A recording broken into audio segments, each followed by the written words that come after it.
Well, first of all, what a thrill to see this movie on the big screen tonight, right? You got to thank Criterion for their recent restoration. So I'm so pleased we have two very special guests to discuss this movie now with us tonight. First of all, please welcome back Amandla Stenberg.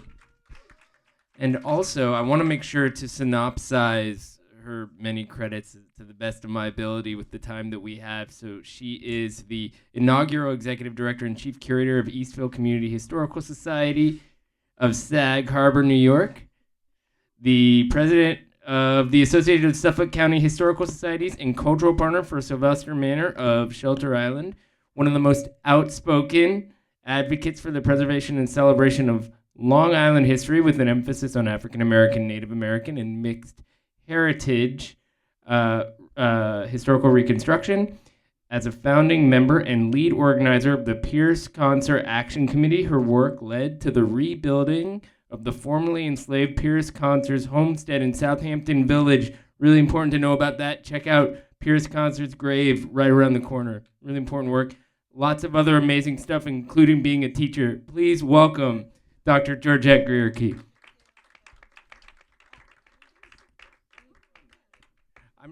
I'm just here to help if you need me, but take it away. I know you have a lot that you want to talk about and engage on, so I'll let you Sure. kick us off.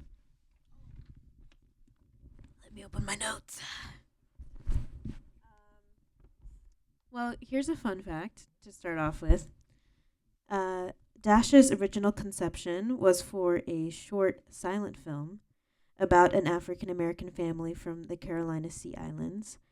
Dash received a Guggenheim grant, which allowed her to do significant research into the African migration through the South Carolina Low Country, and she realized that there was just too much material for a short film. So she combined her research with her own personal family stories, as well as West African ritual traditions, to begin writing the script. I thought that was cool. And I love how she incorporates all of the traditions and all of the physicality and the lyricism of the movement and sort of the cyclical joining of hands and all of the intimacy and the way that reflects sort of the cyclical nature of time in the whole story. So anyways, back to you. I read that your research interests include reconstructing the Black experience, the historic life and patterns of Africa diasporas of North America with a focus on pre through post-Northern slavery and free Black communes. So I figured you're probably pretty into this movie. What is your relationship to this movie, and how do you think that this movie is a reconstruction? Well, first of all, thank you for having me here on, this evening. I'm happy to be here and working hand in hand with Brenda Simmons and the Southampton African American Museum. And so my work on reconstruction of our narratives, this film it brought back so many memories, and I've written a lot of notes down. But when I think about the purpose, the through line through the movie was to look at how we carry our memory, our culture, and our ancestors forward. And that was one of the biggest things. But we know when people migrated north, that didn't always last. And so my relationship is to the movie is to think about my ancestors, and everything that I saw in the film is things that they did with us. But I do think that there was some loss in some of the culture. And so that resonates with me because the loss of the memory, the loss of the tradition, the loss of the culture can easily happen. Even now today, I make sure that I pass down the traditions that I knew, that sometimes they didn't give it a name, but it was a part of our tradition. My family does come from South Carolina. We was always told that we were Gullah people. Now, my mother said if you was called Geechee, you'd be looking for a fight, because Geechee was basically calling you country and backwards. But now the Gullah Geechee people are recognized, and we recognize both names for our history and our culture. And so we've always known from the food, from our ways when we carry ourselves, the ways we talk. It's ever present. But I do think that the memory of it was lost when you come north. You know, they want you to change to a different perspective as what was talked about in the movie in the fight. But I think that it's still ever present. Whenever I go somewhere, sometimes somebody pick me up and they say, where you from? I hear an accent, and I'm thinking, I've been born here in New York, born and raised, and I tell them you're probably hearing some of my culture, which is Gullah culture, and it's so deep down that sometimes I'm surprised when people ask me, but I do think the loss of memory, and when you migrate, you want to assimilate to that place and forget that time. And so that resonates with me in the film. And it also causes me and my siblings to go back. First of all, we just know everything that they've taught us in terms of cook. And it really makes me want to do more history on my personal history of my grandparents on both sides of my family that migrated to the north. It makes me want to do more research too. But I'm always trying to do more research because, like, the central theme of this film is it's like, who are we without our ancestors? And who are we without honoring our ancestors, and that being a practice that we carry every single day? Yeah, I think what really, like, hurts in my chest about this movie is that you see all of these characters struggling with how to deal with this generational trauma. And the characters who have migrated north, their way of dealing with the trauma is to discard it completely and to sever that connection and to say, we don't need to remember. And then you have other characters who are dealing with it by remembering how important it is to continue this connection, to maintain this connection. And I guess that just feels to me like the central tension of being a descendant of the African diaspora is, how do we both acknowledge this trauma and maintain this memory while also not always keeping ourselves within that pain, Yeah. Well, I think I often say the trauma of, you know, being touched by slavery, being, touched by colonialism, that's something that we can't always get over. But the other part that I see in this film is the burden that we carry. And when I say the burden, that is the responsibility that most of us feel, that we have to carry on the traditions of our family. We have to keep the family together, the family reunions, the family recipes. And sometimes, like many of us all know, there's like one responsible sibling or that responsible cousin that does what the aunties do. And that's a tremendous burden sometimes because you want the next generation to know. And so I think not just carrying the trauma, it becomes a burden for those who feel compelled to make sure that the next generation knows who we are, from whence we come. I mean, particularly, I just love seeing the film because, like I said, a lot of what I've seen in that film is what's happened to me and my family, and not just my family, across all families, because trying to recreate that connection that was sometimes severed by slavery, by modernity, because you wanted to move on and progress. So that always is a severance of a connection and a tie. And so with that, it's really important for us to try to make those connections. If we look back to the African tradition of Sankofa, looking back to the past and carrying forward everything that was good and move forward with it. And for the most part, I think that does happen sometimes, but I think it could be a little bit more intentional. And so that's what I know I have been trying to do. And I think as where we are in the nation right now, a lot of people are starting to do that. I am also an NAACP peer. And one of the things that we're doing is because our history is being lost, we started back what you call a freedom school. so that we learn about our history and our culture. You know, it's no accident that you have these braids, and what do they mean? What about our food? What about our traditions of wrapping our hair? What does that mean? So people just do things and they never give it a name. And I think that we have to start giving names when you talk about the secular, the circle, and what that means. You know, there's always saying, even when you pray, you know, we all hold hands and we say, let this circle be unbroken. We also think about the shout, the ring shout, which is also the circle. Most people who get married, you have a ring. The circle means something. And then, of course, when someone passes on, that circle still must continue to be whole. And I think the only way that we can be whole is if we know who we are. That means knowing our history, our traditions, and why it was done. And then not being ashamed. You know, some of the things that they were talking about, like the superstitions, right? We call them superstitions. We've had that auntie that had a dream. The voodoo. Yeah, the hoodoo. So, you know, sometimes they be like, oh, that superstitious stuff. We don't want to hear that. But a lot of the times it was very real. We had, I had a great aunt and an aunt who were seers.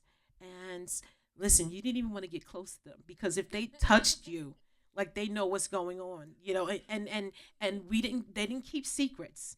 If you mess with one sister, all of the aunties are coming after you. Or if something happened, one auntie know, they all know, and they're all gonna hold you responsible. Like when Yellow Mary was coming up, you know, the look and the stare, you know, they examine you well.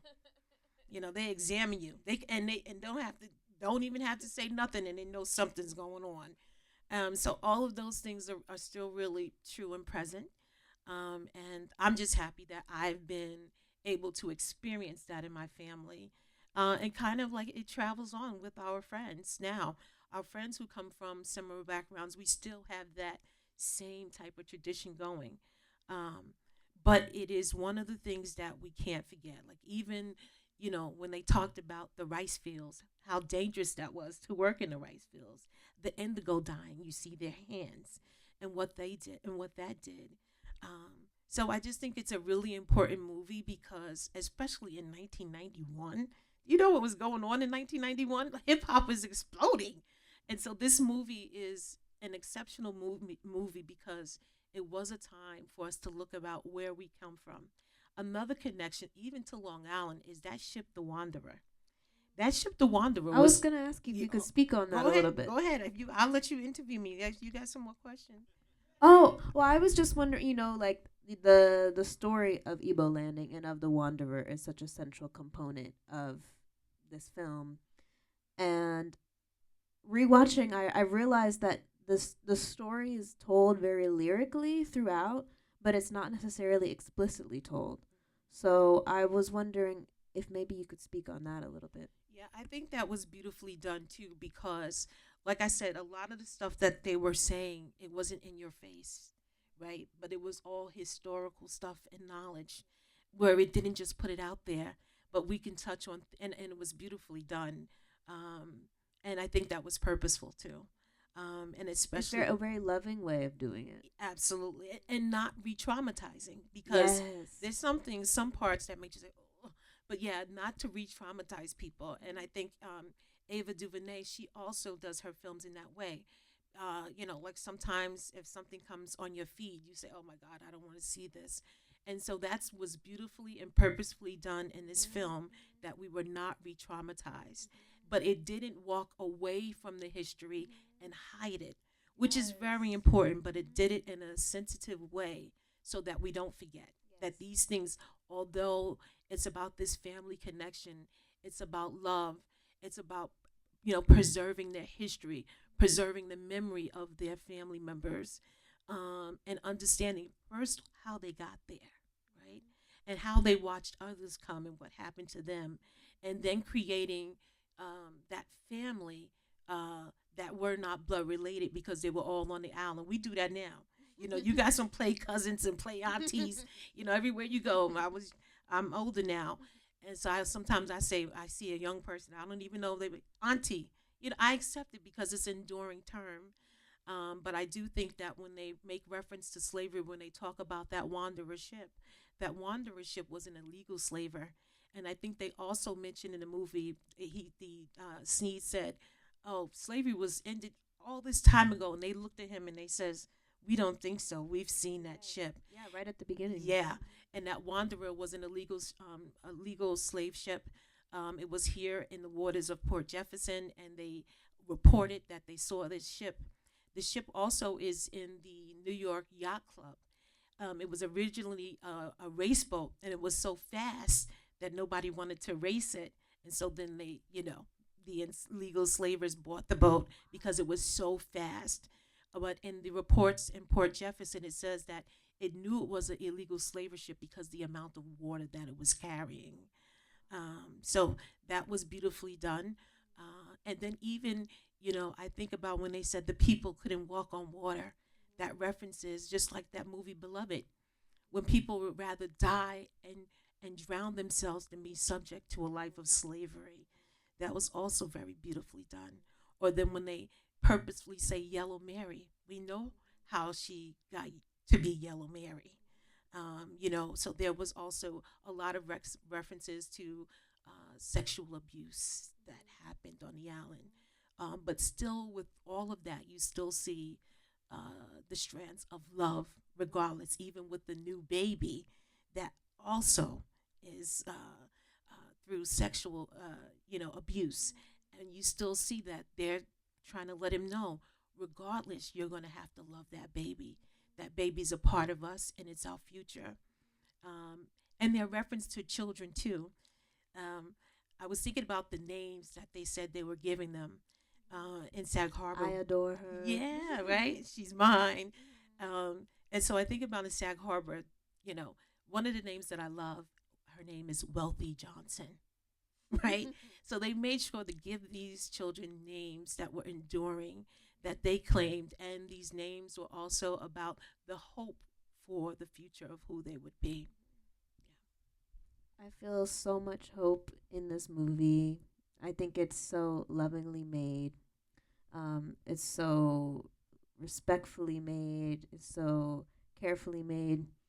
Something that really stuck out to me during this screening was after this central tension the whole time between old values, old traditions, and new Western faith, values, culture.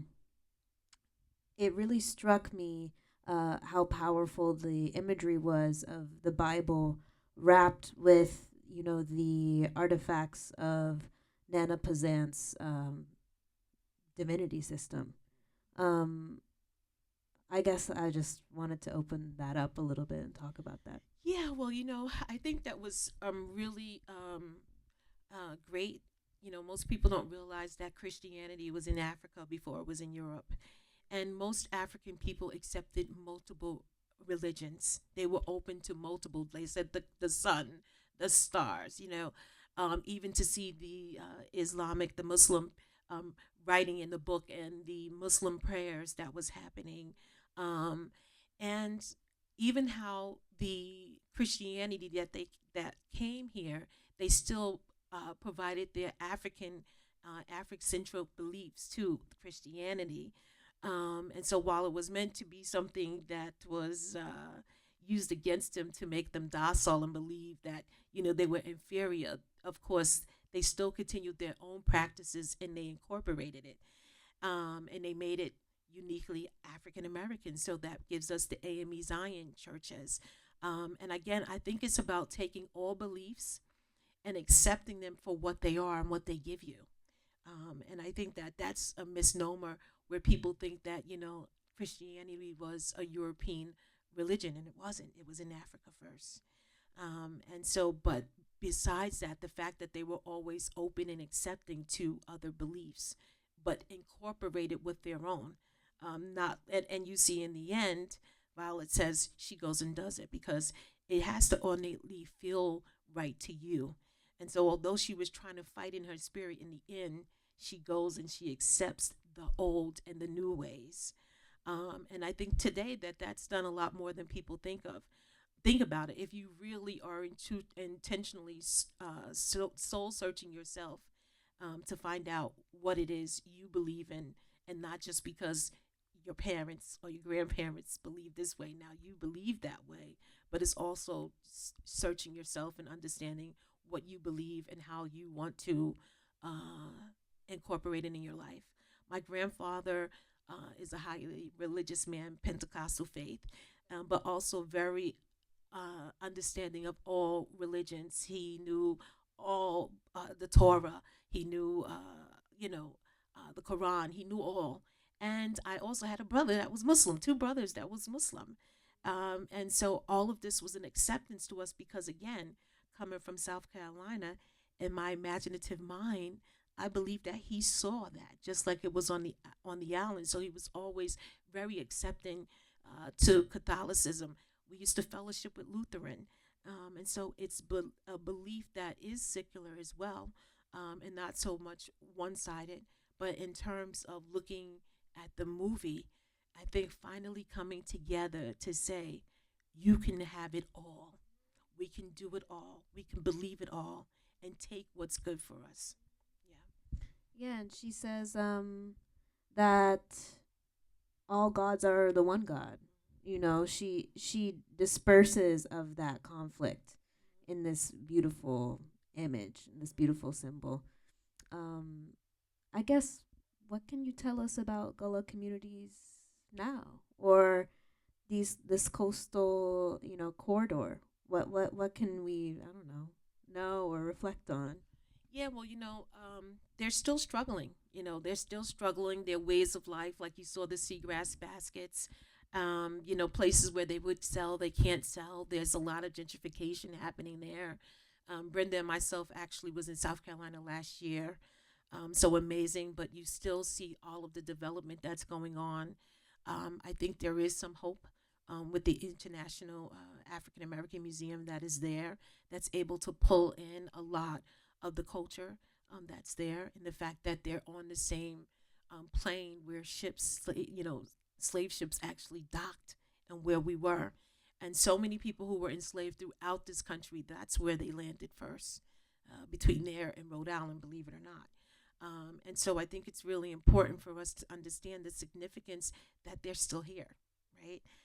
It's just like our indigenous brothers and sisters that are here in on Long Island, they're still here. And so we're still there. And I think that survival is always something that you're fighting for because you can't make more land. But I think the important part is keeping the traditions going, even down to our food, to our language. There's a lot of people that are reviving the language. And so the work is still going on as we speak, and preservation of those communities. But there's always a fight. There's always a fight. We want to open it up for any questions from the audience. If anyone has one, feel free to let's just get the mic so that we can get it on our recording. Thank you. Thanks, Nick. Hi. I noticed the opening of the movie is this Gnostic text called the Nag Hammadi, which I think was discovered in like 300 in Egypt. And it's this like really beautiful, kind of controversial, self-referential. It's always challenging itself. It says it's one thing, then it inverts to the opposite.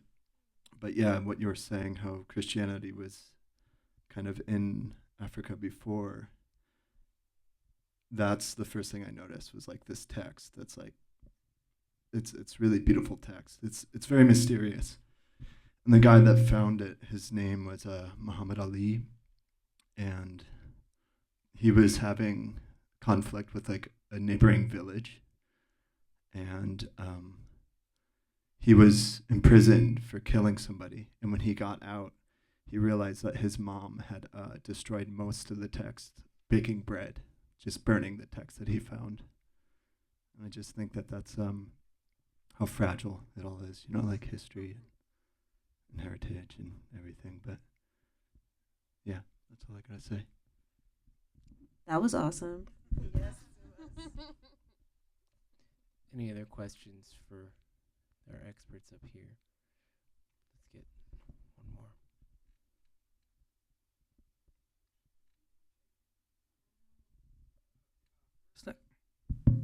Well, first of all, I just wanted to mention that those specific texts were actually found in 1945, so much more recently. They're from earlier, but they were originally rediscovered in 1945. One of the things I noticed in the beginning and then later on was the one man who was indigenous. So I was just wondering, how did that, separate culture play into the whole identity, African and, the combination of different cultures? Yeah, well, again, if you ever saw my grandfather, but it's such a hard thing because I don't know if anybody watches Skip Gates, but a lot of people who are of African descent, we're told you have some Cherokee or Blackfoot in you, and then you go get the test and they're like, what happened? So, but I do think that the cultures were intertwined, especially, like I said. Some of the same foods that we're eating, some we trace back to Africa, but we also know that our indigenous brothers and sisters eat the same food. I think it was definitely intertwined. We definitely heard about the Cherokee and Blackfoot. And then I have a cousin, I say distant because it's so weird. When my aunt was passing, and this is also a victim of slavery, you don't always know your people. Like, I have a census. We have so many cousins in Queens. I remember we used to go visit them, or cousins that would bring down the horses to Belmont Racetrack back in the day. And we hated going to Elmont. We never knew why we went to Elmont. But as we got older, I'm like, oh, they were bringing the horses from Aiken, which is very prestigious. But then I had my cousin said, oh, my uncle's daughter was having some trouble over there, and I thought that was odd because when we grew up so close, we would say it's my cousin, not my uncle's daughter. And the fact that he didn't use cousin, it was so weird. But he actually is going back and claiming land. So even though it's been passed down through history, like the griot tradition of telling us our history, he actually is going back and getting and claiming land. So although I believe it, I don't have it in record, but this is my grandfather's nephew who, and it's so weird how I even found out that we were cousins. We used to do a Caribbean show with the Long Island Black Artists Association. And so this older man kept coming around. Now I'm married 25 years, but been together with my husband 33. And I was like, what is going on? Are you a weirdo? Because I kept being attracted to this older man. And I was like, what is happening? And it was obviously that bond because he was a relative to mine. I mean, his hands were just like my grandfather's. His hair, his eyes, like, gray or blue. And I was just so attracted to this man. I'm telling you, it was like the oddest thing. I've told everybody, but I was questioning myself, like, what is wrong with you? And then to come find out, this is a relative. That's what that attraction was. And so later we've developed a relationship, and that's how we're learning all of this other side of our history. So those circles and the ancestors, pushing you and guiding you in certain ways, I also believe that is true. Any other questions from the audience? Well, I have one, and I think it's an important one for both of you. First of all, I want to say it's really refreshing to hear a conversation. I've heard a lot of people talk about this movie, and a lot of times the conversation focuses less on the movie and more on what happened after the movie to the filmmaker, which is that she had a really hard time getting a movie made. And that's it sort of hijacks the narrative of what the film is. And it's been great to see it sort of restored to its appreciation that, for years even though it was technically the first film released directed by an African American woman, it really wasn't seen and appreciated as widely as it is now for a while. And I was thinking about, of course, Beyonce's Lemonade, which pays incredible homage to Daughters of the Dust and probably is a good reintroduction to people. But there are other examples. And I guess a question for both of you is, knowing that art can sometimes take time to be appreciated, what does that mean to you, especially when you look at it through the prism of the life that this movie has had? I guess I guess that all that really matters is your own vision. Like I think if like for me watching this movie, I feel like Julie was channeling something. You know, that she was grounded enough in herself and in her body. Like the nervous system of this movie feels so regulated. Like it feels like she's dropped in and she's channeling something and she is adhering to that without compromising her vision at all, you know? And I think that that like speaks generationally. Like these images broke the canon entirely, you know? The image making was so critical for supplementing the black canon with imagery that I think it's even now looking at it completely ruptures my mind, and it grounds me, and it like satiates my need to have like loving images. Um, so I don't know. I think I would say that it would be to be completely uncompromising to that, regardless of how controversial it may feel or seem. Yeah, well, and this is my first time ever seeing it on this big screen, and I gotta say, I was hypnotized as well. Um, but I do think it was so important as an artist. You know, you always want to say, "I'm doing this work for me," and however everyone else sees it, and that's how we're kind of trained as artists, as a visual artist. That's how I was trained. What is this work coming from you? And if it's good enough, everyone, you don't care about, but they will get it. I don't need to give a blueprint and a manuscript to what this work is. I think it was incredibly done on Simon Allen when you think about that, how remote it is. They were in a lot of props. They were actually using the water, the woods, some, things that are in the culture, or like the tree and the glass, and even just the simplicity of the clothing, which was also very important. When you talk about that Sea Island cotton that they were talking about, or the indigo blue, I think it was so spot on, so historical, that she was definitely ahead of her time. And I'm so happy to see this film in this venue and in this way. And if more people really understood the narrative of it. And again, like I said, this was done in the 90s. I was partying in the 90s. I know most people wasn't thinking about this. So she had to be absolutely grounded and so deep, and wanting to really do a piece that paid homage to her own culture and her own people. And I will say, at that time, kind of a lost and forgotten history, especially then. Now we have more research and knowledge about it, where we didn't have any in the past, because it's just like everything else. And which was the crux of the movie is, don't forget the memory and don't forget us. And they did. But somebody remembered. Thank God for her. But and for you for bringing it back to us.